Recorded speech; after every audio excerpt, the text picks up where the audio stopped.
Hey everyone, it's Arfon with the Successful Lead Generating Coaches Show, and I'm here today with a special guest. I have with me, I'm joined by Albert Pellichet. Did I say that correctly, Albert? You sure did, Arfan.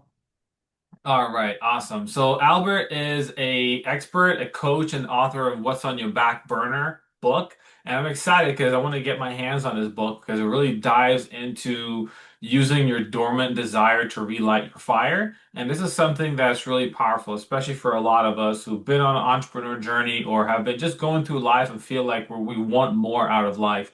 This is a really, really great opportunity, and I'm excited to have this conversation. So, Albert helps ambitious individuals and entrepreneurs uncover the hidden inner resistance that's really quietly holding them back. And if you're listening to this, you could probably automatically already relate. Like there is an inner resistance, whether you can name it or you cannot name it.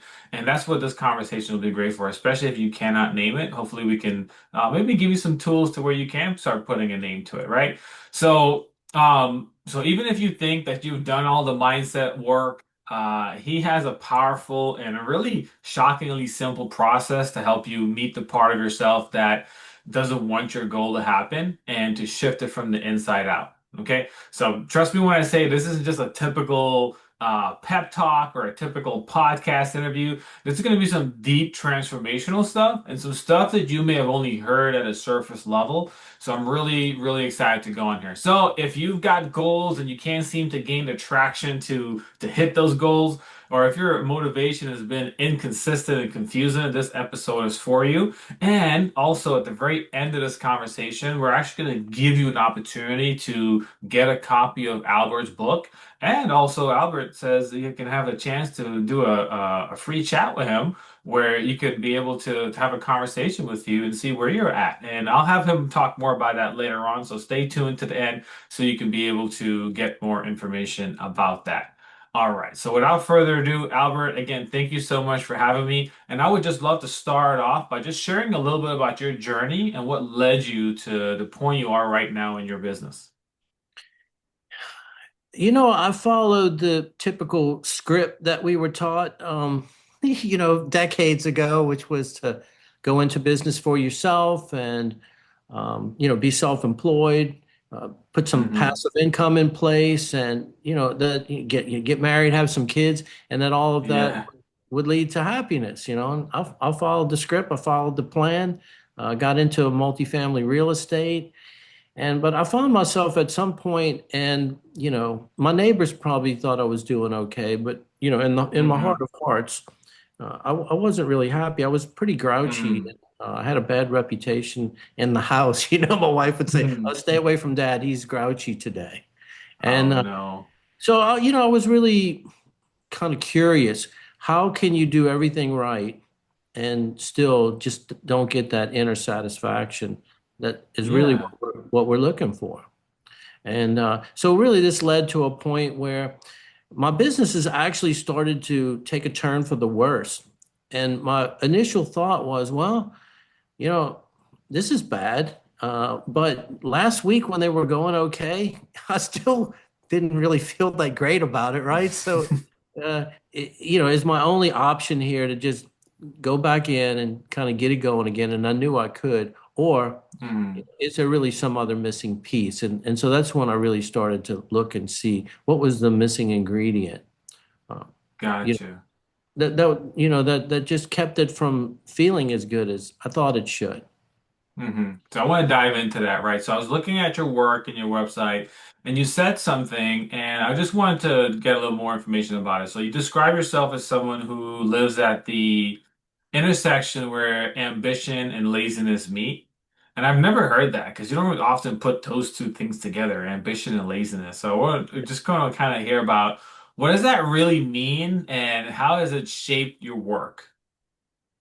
Okay, so here's where that came from. Somebody told me one time, they said, when you look back on your life, you're going to realize that the whole thing was about resolving the differences in thinking between your mother and your father.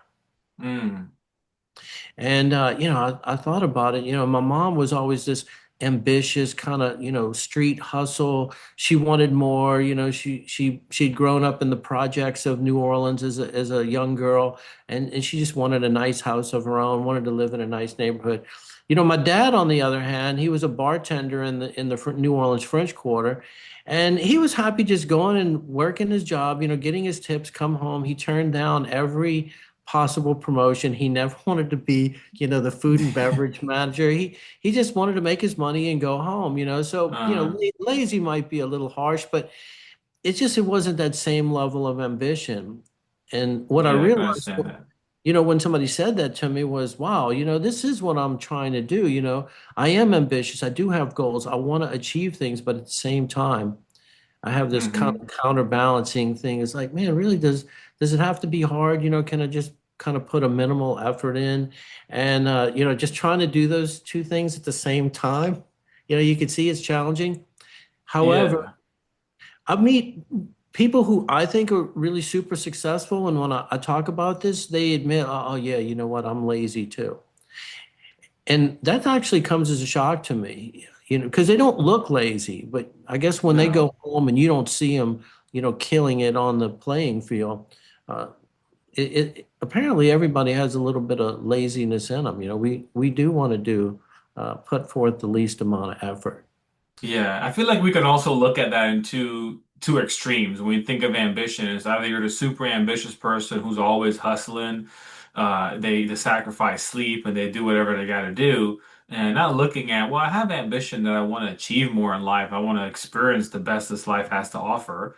At the same time, whereas the extreme of laziness is just on the couch and someone is just like drink a soda all day and just chilling on the couch. They're overweight, just lazy, not doing nothing, have no dollars in the bank account, right? And it's really not that. It's more just about it's about not really having to do this in a way that's hard and difficult, or that is like so stretching to where now I'm doing this, but I'm burned out doing it. And just like it's putting on a mask of like trying to show up for others rather than showing up for myself or showing up for who I am in it. Yeah, and look, there is like a scale of laziness, So, like, if you're pathetically Yeah. lazy, yeah, you probably don't have a chance. I'm talking about, average laziness. And really, you used the word earlier. It's resistance. Um, Mm. people they do even, quote unquote reasonably lazy people like we're talking about, Yeah. right? There's still things that they want to do. Uh, Of course. and so what I started really, I guess, exploring in myself and then realizing that it was also in others was that whatever goals I had, there was a kind of an internal part of my personality that I realized didn't want to do it. Mm. And I wasn't completely aware of it. It's not like that's front and center. You do things and you may slack here or there. Maybe you're not going all in on something, but I didn't really realize there was an active personality trait, inside, subconscious, really, that was didn't think my goals were a good idea. Mm. And that's really Well. that's the awareness I want to bring to people that if you haven't done it yet, if there's something, and the book is what's on your back burner. If there's something that's been on your back burner for, a year or 5 years or 10 years, or maybe, that project that you think you want to work on and you're pushing forward on it and fits and starts and doesn't work out, you give up. But you don't forget about it. For whatever reason, it kind of haunts you as like something you still want to do. Whenever you're in that situation, I'm willing to bet, 99.9% of the time, it's some aspect of your personality that doesn't think that this is a good idea. Hmm. Now, if you don't figure this out and kind of identify this character and find a way to resolve it, and that's really what my three-step process does, is exactly that, is discover it, identify it, and then resolve it. If you don't do that, you're going to do the typical success things. You try to get better at time management. Maybe you work to-do lists. You try to buck up your discipline. You try to learn more about whatever it is you're doing. You're doing Hmm. all of these typical success-minded things. But here's the deal. if you don't discover this internal character that's working against you, you're not going to do it. You're not going to pull it off. You're not going to pull it off in the way that you really want to, because this character is you, it's a part of you, and it knows all of the right buttons to push to keep you from really going all in on it. Yeah. So in your book, essentially the what we're saying here is that the biggest obstacle to the goals is that part of us, that internal character that not necessarily doesn't want it to happen, but it stops us from happening because we haven't really addressed it yet, right? So, can you explain more about that as far as what it means and how we can really uncover it? I know you kind of hinted at your three-step process there a bit. Okay, so look, just to give it in a concrete story, this is when it came up for me. I was 36 years old. I had always wanted to get into real estate. I thought this was something that suited me. It was passive, but I'm kind of a sprinter. I can really do a lot of work in a short period of time, and then I want to coast. I said, oh, well, rental property is perfect, right? You get in there, you buy it, you kind of rehab it, and then you hang on to it. And for what, Hmm. and it's a challenging thing. You need a little bit of money. I didn't really have any money of any sort, no inheritance. I had been self-employed at that point for most of my life, but never really made much. My income at the time, now, again, these numbers are a little off because it's back in the 90s, but I really never made more than 2,500, 3,000 a month. So whatever that adds up to a year, 30, Yeah. 35,000 a year. You're gonna have a hard time qualifying to buy real estate at that low of an income. Now, and that would be a plausible reason to say why I hadn't done it yet, and that's the one thing that I do in my presentations and say, hey, why do you think you haven't done it? And I would have said, well, I don't have the money, I don't have the down payment, so I'm not going to be able to do it. Mhm. But really, what it ended up being, and I was doing this self exploration exercise, and what I discovered was my dad, when I was a little boy, 10, 11, 12, and he would come home at night from, working his bar shift, and we got to stay up on the weekends and wait for him. He'd come home and he would tell me this story of that there was all these rich guys in his bar, and, they built hotels, they owned office buildings, that they were in there rubbing elbows with the local councilmen and stuff to get favors and things. But he would cap it by saying, you know why they're really in my bar on a Friday night? It's because their families can't stand them. Wow. Their wife and kids loathe them. Wow. Now, I'm hearing this as a kid. I'm not making too much about it. I don't really understand really what he's trying to tell me. Yeah. What I didn't realize was that story kind of embedded itself in my viewpoint of the world, my early programming. And so it was this belief that, well, if you become wealthy, your wife and children will get to the point where they can't stand you. Mm. And that's the reason, at 36 years old, my wife and I just had our first child. I knew I needed to make more. I knew I needed to do more. That's what I knew in my conscious will. Like, this is the way forward for me. I know it. But at the same time, what I didn't realize was this story that sort of implanted itself at 10, 11, 12 years old. He told it all the time. Yeah. It was creating this inner conflict. So, that part of my personality was thinking, okay, yeah, this is not a good idea, right? Do you really want Yeah. to go and become wealthy? Because this isn't going to lead to anything good. Now, Hmm. again, I'm not hearing that in my conscious mind. It's just going on where this other part of myself is saying, no, it's not a good idea. I don't want you to do this. Stay in this sort of, you know, That's fascinating. get by mentality where you're paying the bills, but you're not really pushing forward. And That's really so I ended up, fascinating. yeah. So look, I ended up resolving this character and um, made peace with it, understood what it was trying to do, and ended up coming to the conclusion that this was not going to be true for me. So this Yeah. this is happening in late 1999. Gotcha, gotcha. So So this- you explored it. You realized that there was a story that you got from your father, And earlier in the show, you mentioned is like the dialogue or the converse or the inner dialogue between mom and dad. So in your case, it was something that happened with dad. But for Yeah. a lot of us, it could be anything. It's not only mom and dad, but it could be an aunt or uncle or like someone of influence who says something and is now that is a story that we're holding on to, and it's really and there may be many of this, right? Maybe, is it just one thing normally, or is it many of it, or how does? It's like wherever you're stuck, whenever you feel like for whatever reason you're not able to push forward on something that you think you want to do, you're saying you want to do it, you've put effort into it, maybe here and there, and you're Mhm. not making traction or you're not really pouring all in, you just seem to be not going for it. Mm, Then there's it's to me it's a sign that there's some sort of inner conflict. So gotcha. think about this aspect of my personality, right?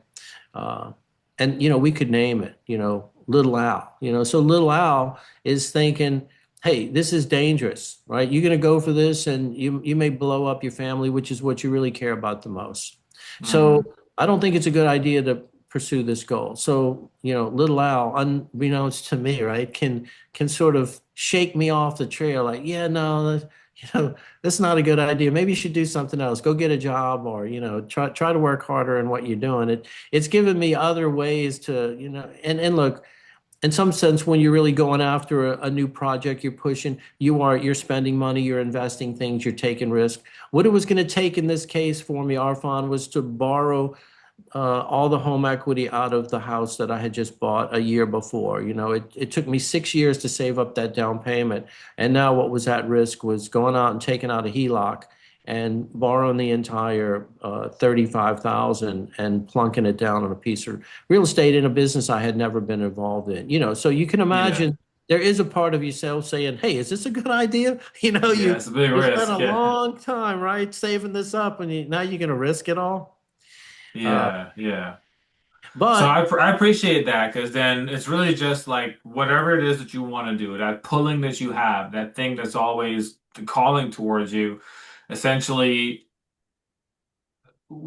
like not facing that's the core issue. Or not even say issue, but that's the core there's a belief there that has to be addressed. Whether there's multiple or not, whatever that one particular one is right there is where we need to address it. So how does that work, right? And I think you mentioned a three-step process, but I also saw where it's like you can really kind of get some light on this within about 15 minutes. Is that true?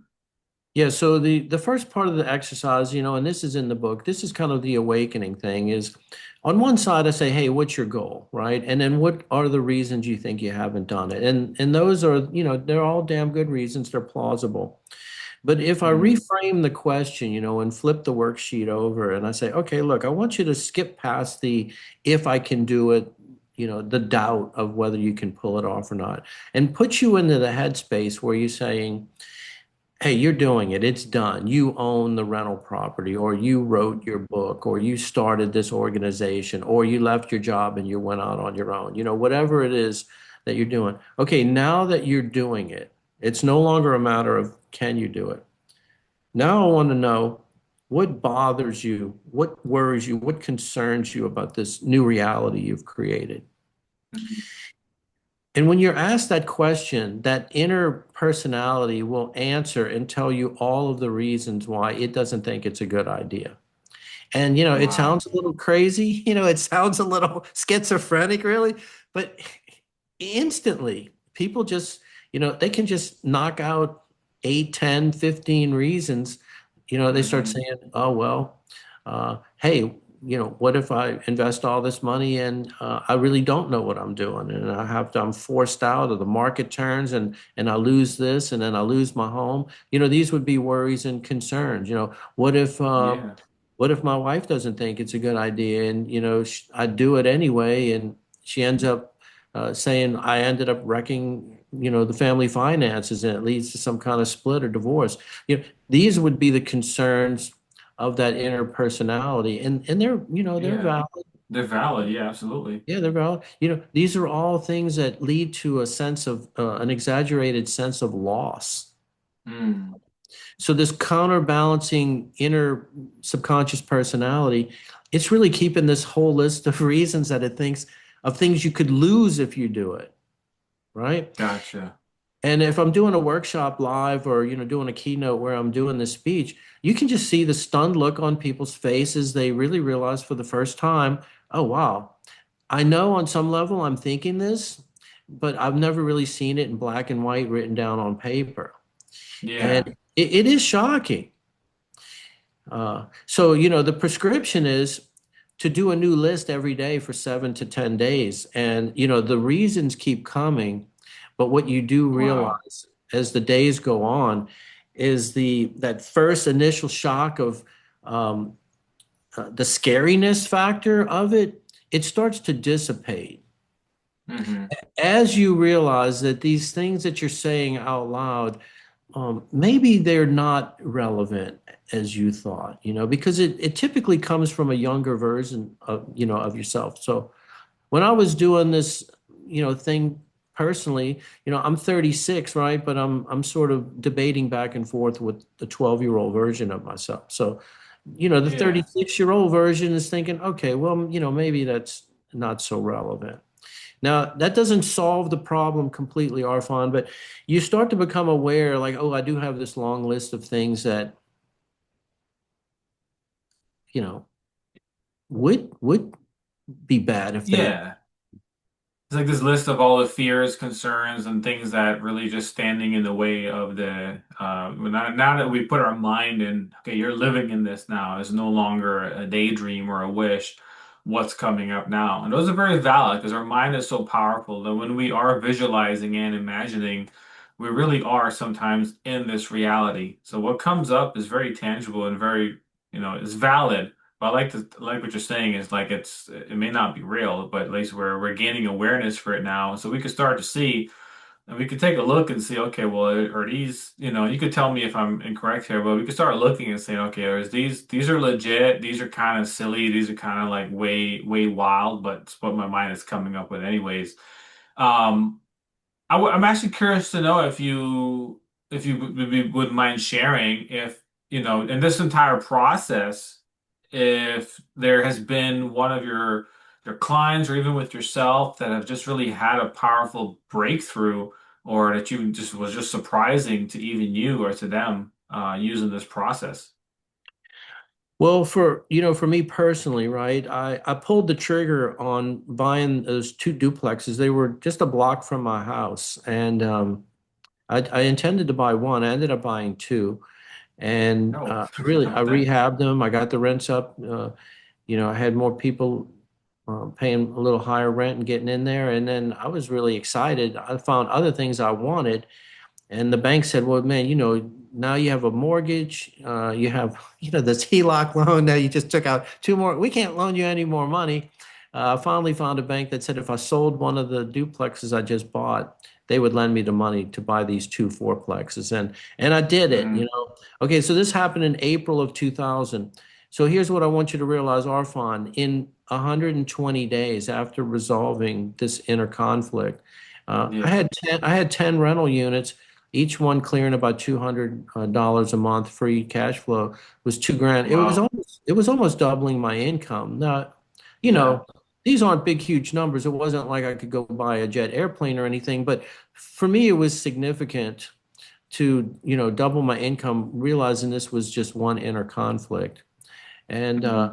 and then, so then I started sharing it. So my very first client that I took this through, a guy was 50 years old, self-employed, had a videography business, was raising two sons on his own. And he confessed to me that the business was just losing money every month. And he had borrowed all the home equity out of his home to keep it afloat, but he was really up against the wall because he didn't really know what was, how to turn it around. And so it turned out his inner character that was giving him the most grief was really his inner critic, and I'm sure a lot of people can relate to this. So he told Yeah. me from the time he was 8 years old, his inner critic, this inner voice was just say like, you're stupid, this is dumb, why do you do that? You're going to screw this up again. Just this long list. And yeah, it's tough enough just to get out there and succeed when things are going okay, but when you're just ragging yourself like that internally. Yeah. So, you know, the third part of the final part of my process, and this is really where I can be the most valuable to people, is helping him have a conversation with this critic to find the common ground. That's the end goal. So Hmm. his inner critic did want to be successful, but the methodology that the inner critic went about was not taking chances, not taking risks, not making mistakes. Well, you know that it's hard to succeed if you're really in that mindset, right? Yeah, yeah, absolutely. And look, this sounds a little crazy again, but this was an hour and a half conversation between him and his inner critic, and he would talk, and then he would give a chance for his inner critic to talk, right? And again, I know it sounds a little nuts, but that second side of that worksheet where you're saying what worries you, what concerns you, this is what the inner critic was talking about. Like, this is what Hmm. concerns me. You've done this before, you've taken chance, you've wasted money on this and that. And so it's telling him, look, you've been here many times before, you've wasted money, you've wasted effort. I don't want you to waste because it's a loss, especially Hmm. when the funds are low. So funds are low, this is a loss. Uh, that inner critic was just suggesting he doesn't do anything different, which Hmm. wasn't working. But once they realized that they both did want to succeed, he kind of made a vow to his inner critic that he would be cautious. He would consult the inner critic to make sure he wasn't doing anything rash. But at the same time, he was asking a favor from the inner critic to back off a little bit and let's take some chances and try to make something happen. So they made a deal, right? They Yeah. made, and that's the same thing I did with, probably what I would think of as, my inner person, innocent, maybe like scarcity mindset. Uh, that's who I'm talking to, right?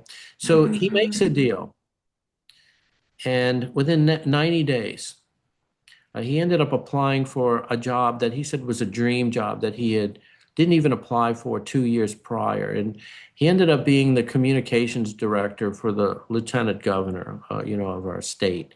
And Nice. it was a six-figure, state job. He got a car as part of it, insurance benefits, and he was able to keep his videography business, on the side, and he used that to kind of pay back his debt. And the guy, he just took off. His life completely changed. He was In fired 90 up, days.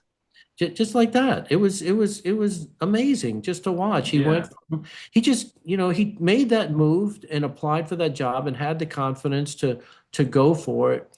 And then he liked his video business, but now instead of seeing it as, it wasn't enough to make a living on and it was bringing him down, he just kept Hmm. all the jobs he had and he would shoot them on the weekends, Saturday and Sunday, and it all went into his pocket. And then, he used that to get himself out of the hole he was in. And then he had the steady job too. And, Wow. it was just a game changer. And so the book is just filled with real stories from my clients because it just, it happens fast, you know? Yeah. No, when you're When, talking, what I was thinking about was just it was really interesting, right? A lot of times, as humans, as people in general, a lot, because we can be drawn to these get quick type of things, right? So like get quick weight loss or get rich quick or all these different things. When in my own life experience too, I've been very similar when addressing just a lot of the internal work has led to the quickest breakthroughs. And we can often underestimate how much can actually happen in 30 days, in 90 days, 120 days, like you mentioned, or even 1 year. We can just underestimate how much can be changed. Someone going through like myself over the past 8 months, I've been on a weight loss journey. And I have been doing a lot of somewhat of this work, tackling some of these to address that. And the more I have been doing that, like the more it's just releasing and coming off. And I also see the benefit of this too as well when we're looking at what is that goal we have when we're talking about our career or our finances or a business endeavor or the contribution we want to make to the world, where coming into awareness of this character, going through the process of the 7 days of actually looking and seeing what all the fears and concerns and all that dialogue is. And then you think the final portion is really having that dialogue and coming to like a negotiation, so to say, or a term, and then having a partnership that is actually transformative. And I've never heard anyone teach this. Well, I told you guys at the beginning of the show, you're gonna get something that is different. It's not a cookie cutter, just a regular interview. You're getting something deep here. So, think about it. A good metaphor to think about this is okay, if you're a train, a train car, you're the engine in the front, that's your will, your conscious will. You're trying to pull all these, cars behind you. But at the opposite end, there's an engine faced in the other direction attached to the same, set of train cars. That inner character voice is that engine really pulling in the opposite direction. So it's hard to move forward, but if you can lift that engine up off the tracks like it was a model train, flip it around, point it in the same direction you're going because you agreed that you both want the same thing, but you just had different ways to go about it. Can you see the difference in how that train would move forward? Mhm. I Yeah. mean, now you got two engines going in the same direction instead of one actively pulling against you because it feels that it's the wrong way. It's the wrong path. It's not safe. Yeah. It's going to lead to loss. You that's why, one of my little things is, I believe in ROE, which is return on effort. Uh, Mm. I want the biggest return for the least amount of effort. That goes back to, my lazy gene there. Uh, Yeah. but nature wants the most for the least. Lightning takes the path of least resistance. So does water. It is natural to want to take the path of least resistance. So I love that. I want to know, look, by the time you're an adult, you probably have the basics to be successful. And if you're not doing what you want to do, there's something else going on. You have one of these train cars pointed in the wrong direction. You have to flip it around. Otherwise, all the willpower in the world, it's just not going to help. So why go through all of that, right? All of that effort to try to make Yeah. yourself a better version of yourself when the easiest thing to do is get aligned with your own side where you're not working against yourself. And now you don't have to really be a super version of yourself. You can take the same level of discipline that you have now, the same level of, hours and resources that you have, but you're no longer working against yourself. That's why it's so dramatic. Hmm. Yeah, I It's love this too. The analogy you gave, there's a saying that and we've heard this a lot where it's like get out your own way. But the way I look at this, an analogy you gave is really not, no, it's not get out your own way. It's work, partner with yourself. And now it's like instead of you trying, instead of the train pulling in the opposite direction, which will always win because we have to rest. Our conscious mind will shut off and that subconscious is still going to be going. You wake up and all of a sudden it's like, wait a minute, I'm 2 miles back from where I was. So I really love what you're saying here as far as this goes. Now, you work with individuals and entrepreneurs. Am I correct with that? right. Okay. Are there any common patterns or like inner conflicts that like show up across the board, regardless of entrepreneur or individual or anything like You, that? it's always interesting for me. Whenever I'm doing this as a workshop or a group or, people bring me in to do this at their retreats. I'm always curious to see what's going to come up, but one of them you see a lot of stuff around money, and Hmm. this may sound crazy, and this would probably tie into similar. Like I didn't believe there was a such thing as fear of success, but this will give you a little tip on a believable fear of success. So one of the concerns that people's inner character may have is, well, I don't know if I can handle this amount of money coming in. They Hmm. may say, Wow. oh, my goal is to hit six figures or seven figures, right? But there's another part of them that says, if I get that much money, which I've never had before, will I mismanage it and end up worse than I am now? Now, this sounds crazy. So essentially, what they're saying is, I would rather not get the money in the first place than to get it and then lose it. Wow. it's That's so interesting. it comes up in every event. There's people with I had a lady one time and she said she had never thought about this consciously, but she secretly had a concern that if she made more money than her husband, that he would leave her. Wow. Now, she admitted later that she really didn't think he would leave her, but it was just, she always made sure to make less money than her husband. Hmm. Okay, Yes. after the event, 2 weeks later, she was like a consultant in the finance industry. She would work and train. She was like a trainer, and she would work with big finance companies. She booked 200 and something $1,000 worth of contracts within Wow. within 2 weeks of realizing that it was just this one conflict about thinking she couldn't make more money than her husband. Yeah. So, she wasn't in my group or anything. I had gone to a retreat to do this for someone, but people Hmm. who knew her were in the group said later, I said, "Hey, she's still married." Yeah, I'm Yeah. I'm sure her husband actually was thrilled, with I'm the pretty sure he was. I would be yeah, if that was yeah, the case. Like, yeah, I'm gonna leave like you because you just made 250 yeah, grand. exactly. Hey, That's babe, what took you so long? Oh, I just yeah. had I had to, get over the fact is that's okay. Here's the other one. This one's insidious too. You'll see a lot of reasons from your inner character on what other people are going to think about whatever it is Mm, you're doing or succeeding at. Sometimes it's like people in their family, like, oh, then all my brothers and sisters are going to be, think like, oh, well, now you think you're too good for us, things like that, where, it's like the whatever the crab getting out of the pot, a lot of fears of leaving yeah. people behind. Sometimes they are worried about their spouse thinking they're kind of on a runaway train or parents. A lot of times it's fears of, let's say, if it's social media related, that in order to do this you're really going to have to put yourself out there. You're going to have to start a podcast or a YouTube channel or write a book. People are worried about the critical feedback that would come from either comments as they as they essentially step up and get more exposure. They're worried about what people are going to say, think, or do. Mm, Now here's why this is insidious.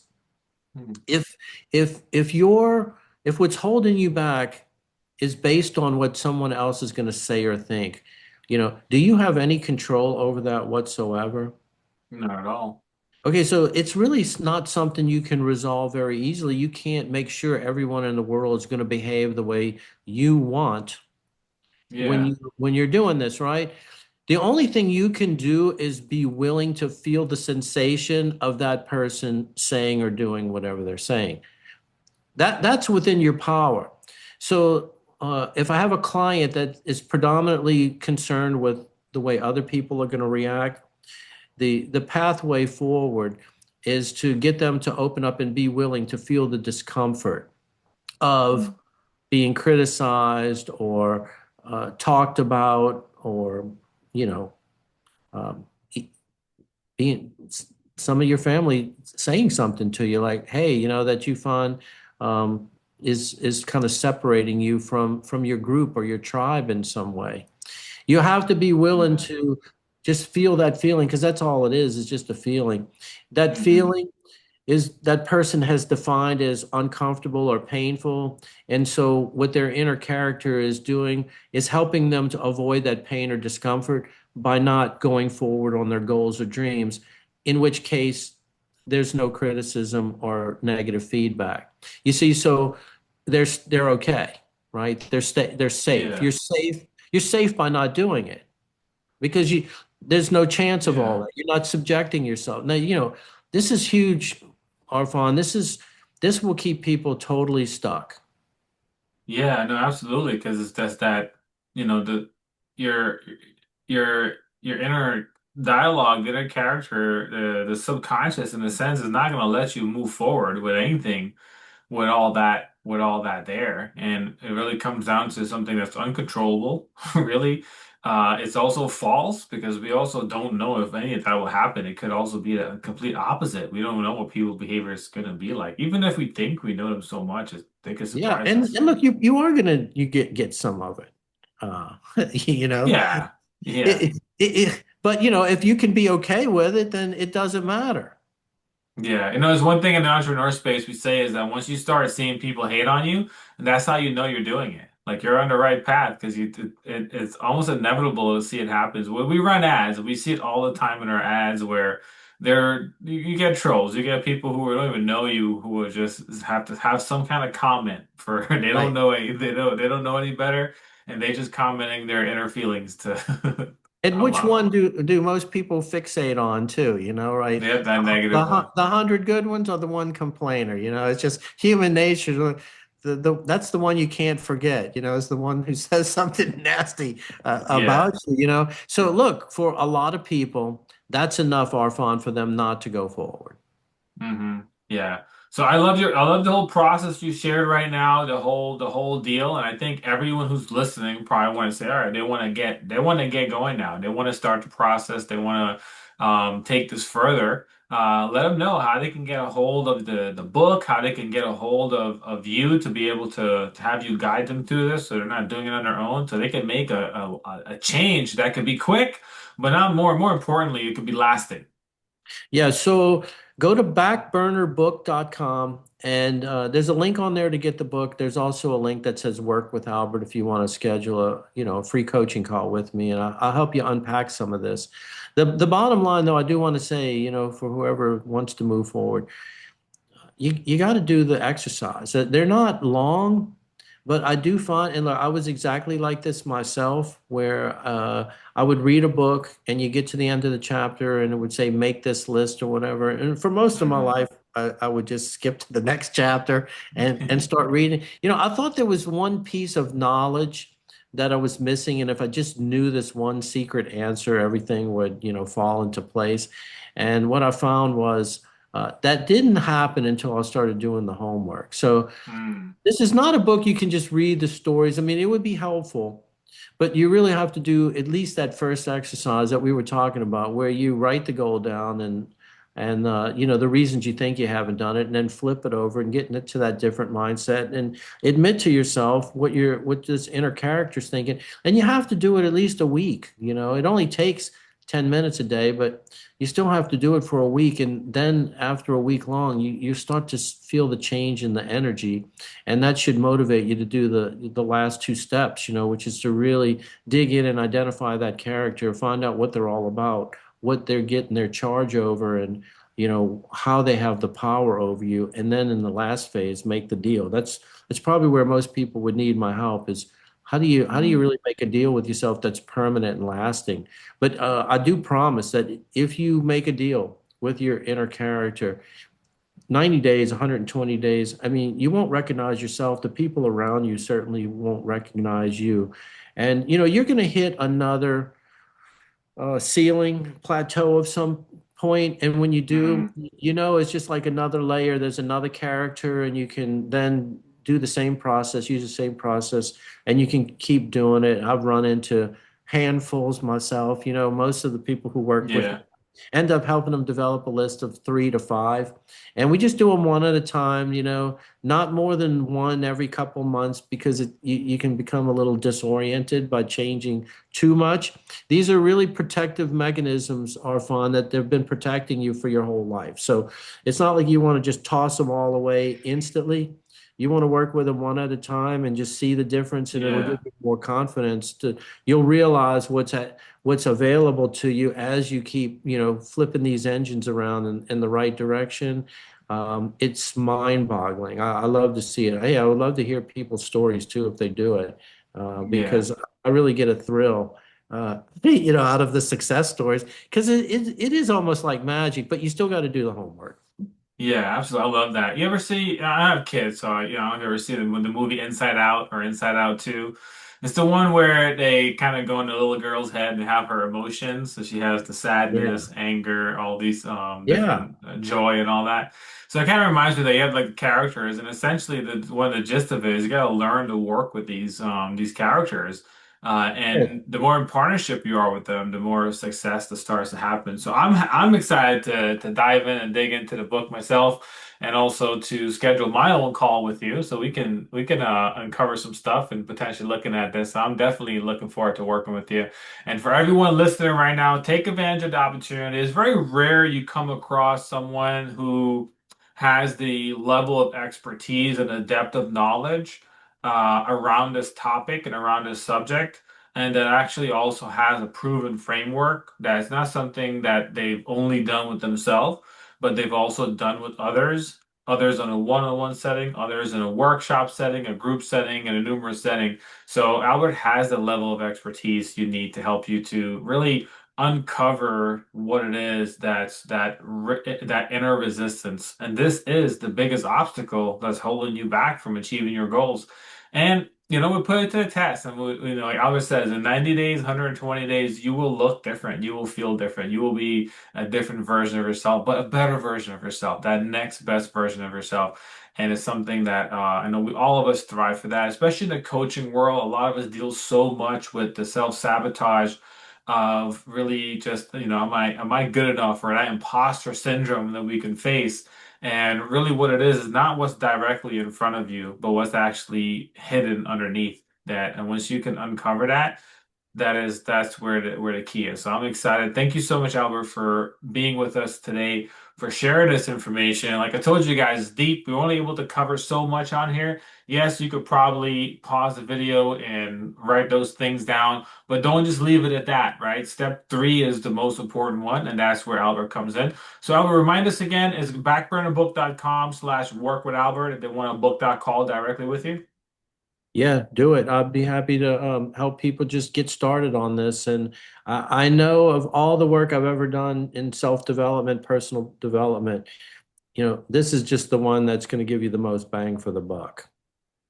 All right, awesome. Love it. So there you go, guys. Thank you so much for tuning in today. Albert, again, thank you so much. And with that being said, don't forget to give us a like, subscribe to the Lead Generating Coaches Show, share this with someone, especially if someone has been mentioning that they're kind of feeling stuck, they're kind of feeling like they're, they want to achieve some goals. Share this with them. And also don't forget to book your call with Albert. That being said, we'll catch you on the next episode. Have a great one, everyone. Bye-bye.